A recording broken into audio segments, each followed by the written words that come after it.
Christopher from the Zambakari Advisory. I'm here today with Richard Rivera, a lead statistician on a new study that we just published.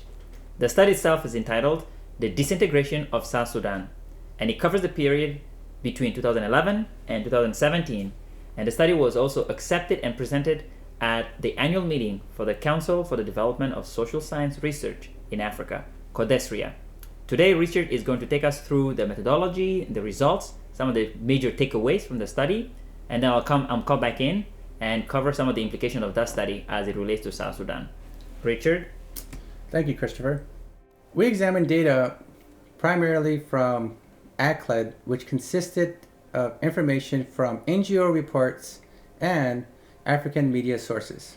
We examined data from July of 2011 up to June of 2017. And one of the issues in the database is we had multiple events for the same incident. Although an incident may occur in the same date and location, ACLED coded them as multiple events.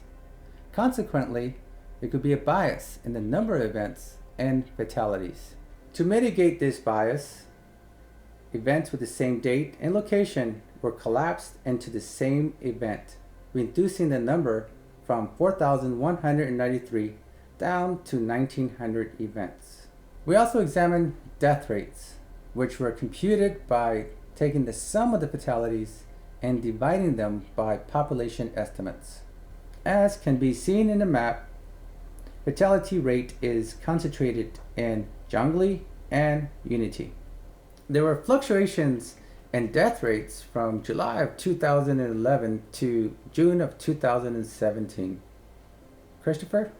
Thank you, Richard.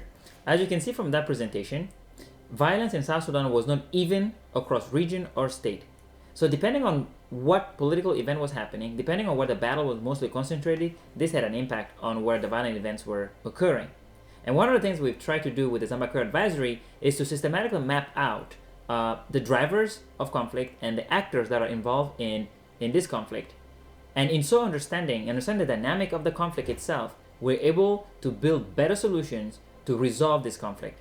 If you like what you're seeing, you want to read more about these studies and many of the other studies that we've published, look in the description section. The link is provided, the access to the studies are provided, so you can actually check them out. And let us know what you think about some of our work. Drop us a comment, send us an email. We're more than happy to read your comments and feedback. Thank you.